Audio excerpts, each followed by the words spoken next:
가장 높은 곳에 올라 가슴을 활짝 펴고 소리를 지르면 쾌감을 느끼게 됩니다. 누구라도 높은 곳에 대한 욕망이 있고 목표로서 욕심도 있겠지요. 반갑습니다. 셋단자 684강입니다. 오늘은 높은 것을 의미하는 높을 탁자를 중심으로 하는 5개 한자를 셋단자로 해석해 보겠습니다. 먼저 중심자로 사용될 높을 탁자입니다. 높을 탁자는 높다는 의미가 있죠. 이 높을 탁자는 전복자와 일찍 조자로 구성되었습니다. 그 중에 전복자는 점입니다. 운수로 해석하겠습니다. 일찍 조자는 일찍이란 뜻이 있고 이르다는 뜻도 있죠. 그래서 높을 탁자는 이른 아침에 운수를 비는 곳이 높다라고 표현하고 있습니다. 다시 말해서 복을 빌기 위해 재물을 올리는 탁자의 위치가 높다라는 그런 설명입니다.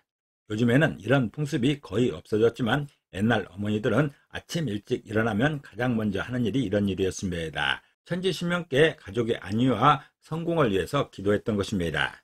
이때 이렇게 재물을 올려놓는, 정한수를 올려놓는 이 탁자의 위치를 말하고 있습니다. 이곳의 위치가 높다라는 그런 설명인 것이죠. 현상적으로 이 탁자의 위치를 말하는 것이기도 하지만 마음속에 있는 그 존경심을 표현하기도 합니다. 높을 탁자는 이른 아침에 운수를 비는 곳이 높다라 표현하고 있습니다. 다시 말해서 복을 빌기 위해서 재물을 올리는 탁자의 위치가 높다라는 그런 설명입니다.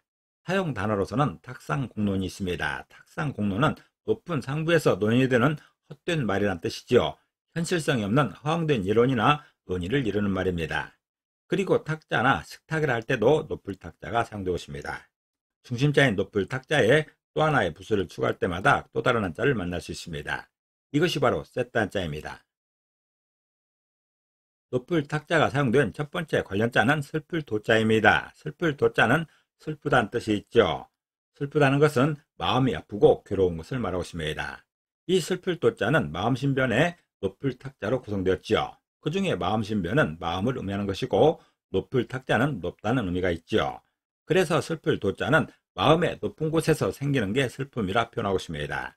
다시 말해서 더 이상 높은 곳으로 가지 못할 때 생기는 마음이 슬픔이라는 것이죠. 우리 마음속에 슬픔의 감정은 여러 상황에서 생겨납니다. 그 중에 슬플 도자는 우리들이 성공을 위해서 높은 곳으로 가기 위해서 열심히 노력하는 과정에 좌절하는 그 상황에서 느끼는 기분을 말하고 있습니다.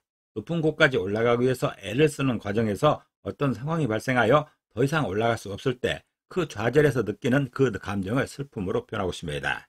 슬플 도자는 마음의 높은 곳에서 생기는 게 슬픔이라 표현하고 있습니다. 다시 말해서 더 이상 높은 곳으로 가지 못할 때 생기는 마음을 슬플 도자로 설명하는 것이죠. 슬픔에 관한 한자가 참 많은데 그 중에서 슬플 도자는 높은 곳에서 생기는 마음이라 표현하고 있습니다. 사용 단어로서는 사도세자가 있습니다. 사도세자는 조선시대 영조의 아들로서 왕과의 갈등으로 세자에서 폐위되었고 영조 임금의 명령으로 뒤주 속에서 갇혀있다가 굶어 죽게 되는 비운의 세자인 것이죠. 그리고 애도나 추도를 할 때도 슬플 도자가 사용되고 있습니다. 두 번째 관련자는 흔들 도자입니다. 흔들 도자는 흔들다는 뜻이 있죠. 흔들다는 것은 손에 잡은 물체를 자꾸 움직이게 하는 것입니다. 이 흔들 도자는 손수변의 높을 탁자로 구성되었습니다. 그 중에 손수변은 손의 행동을 말하는 것인데 손의 행동 중에서도 적극적 행동으로 해석합니다. 높을 탁자는 높다는 의미가 있죠. 그래서 흔들 도자는 높은 것에 적극적으로 행동하게 되면 흔들린다고 표현하고 있습니다. 다시 말해서 높이 있는 물체를 적극적으로 자극하게 되면 흔들린다는 그런 설명입니다. 사람이 되었던 물건이 되었던 높은 곳에 올라가 있는 것은 아래에서 흔들게 되면 많이 흔들리게 됩니다. 바닥에 붙어 있으면 흔들리지 않습니다. 높은 곳에 올라가 있기 때문에 흔들리는 것이죠. 흔들 도자는 높은 곳에 적극적으로 행동하게 되면 흔들린다 표현하고 있습니다. 다시 말해서 높이 있는 물체를 적극적으로 자극하게 되면 흔들린다는 그런 설명입니다. 사용 단어로서는 미대난도가 있습니다. 미대난도는 꼬리가 커서 흔들기가 어렵다는 뜻이죠. 일의 끝이 크게 벌어져서 처리하기 어렵다는 그런 뜻입니다. 그리고 도두나 도미를 할 때도 흔들 도자가 사용되고 있습니다. 높을 탁자가 사용된 세 번째 관련자는 노도자입니다. 노도자는 노를 의미하지요. 노를 젓다는 의미도 있습니다. 노라는 것은 물을 헤쳐 배를 나가게 하는 기구를 말하는 것이지요. 이 노도자는 나무 목자와 높을 탁자로 구성되었습니다. 그 중에 나무 목자는 나무를 의미하는 것이고 높을 탁자는 높다는 뜻이 있지요. 그래서 노도자는 나무 중에 높은 게 노라 표현하고 있습니다. 다시 말해서 노는 키가 크고 강의하기 때문에 높은 나무를 사용해서 만든다는 것이죠. 배를 저어서 나가게 하는 그 기구인 노는 길고 강해야 하기 때문에 높이 자란 나무를 사용해서 만든다는 그런 설명입니다. 현대에는 좋은 재료들이 많기 때문에 그렇게 나무로 만들지는 않습니다. 그렇지만 옛날에는 이 노의 길이가 상당히 길었던 것이죠. 배 크기에 비례해서 노의 길이도 길었던 것입니다. 이 노는 한 그루의 나무로 만들어야 하기 때문에 가장 길고 가장 강한 나무로 만들어야 했습니다. 지금은 이렇게 물에 빠져 있지만 살아있을 때는 굉장히 높았던 나무인 것이죠. 노도자는 나무 중에서 높은 게 노라 표현하고 있습니다. 다시 말해서 노는 길고 강해야 했기 때문에 높이 자란 나무로 만들었다는 그런 설명입니다. 사용 단어로서는 회도가 있습니다. 회도는 가던 배가 돛대를 돌린 것 같다는 뜻이죠. 앓던 병이 차차 나음을 이루는 말입니다. 병세가 점점 호전됨을 이루는 말입니다. 또한 도가도 있습니다. 도가는 뱃사공이 노를 저어가며 부르는 노래를 말하는 것이죠. 일종의 뱃노래입니다. 네 번째 관련자는 너그러울 작자입니다. 너그러울 작자는 너그럽다는 뜻이 있죠. 너그럽다는 것은 서로 간격이 여유가 있게 넓은 것을 말하고 있습니다. 이 너그러울 작자는 가는실명자와 도풀탁자로 구성되었죠. 그 중에 가는실명자는 실을 의미합니다. 도풀탁자는 높다는 뜻이 있죠. 그래서 너그러울 작자는 실이 높으면 너그럽다 표현하고 있습니다. 다시 말해서 실을 높이 매달수록 느슨해지기 때문에 여유롭다는 그런 뜻입니다. 실이나 끈을 높이 매달게 되면 짱짱하게 매달기 어렵습니다. 상당히 느슨해지는 것이죠. 그 모양을 여유롭다 표현하고 있습니다. 설사 처음에는 짱짱하게 매달았다 하더라도 시간이 지날수록 점점 느슨해지는 것이죠. 그 모양을 너그럽다 표현하고 있습니다.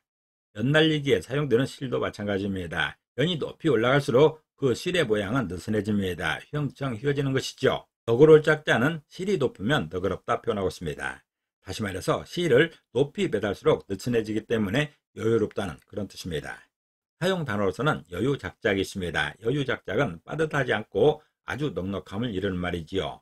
그리고 작태나 작연이라 할 때 너그러울 작자가 사용되고 있습니다.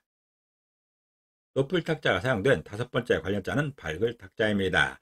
밝을 탁자는 밝다는 뜻도 있고 환하다는 뜻도 있죠. 이 밝을 탁자는 해일자와 높을 탁자로 구성되었습니다. 그 중에 해일자는 해입니다. 태양이지요. 높을 탁자는 높다는 뜻이 있습니다. 그래서 밝을 탁자는 해가 높으면 밝다고 표현하고 있습니다. 다시 말해서 해가 하늘 높이 떠 있으면 밝다라는 것이죠. 이것은 너무나 당연한 것이죠. 해가 높이 떠 있을수록, 중천에 높이 떠 있을수록 더 밝은 날입니다. 더 환한 것이죠. 아침 햇살이나 저녁 석양보다 중천의 해가 더 밝습니다. 그 모양을 설명하는 글자가 밝을 탁자입니다. 밝을 탁자는 해가 높으면 밝다 표현하고 있습니다. 다시 말해서 해가 하늘 높이 떠 있으면 밝다라는 것이죠. 오늘은 셋단자 684강으로서 높을 탁자를 중심으로 하는 5개 한자를 셋단자로 해석해봤습니다. 오늘 배운 것을 다시 한번 요약하겠습니다.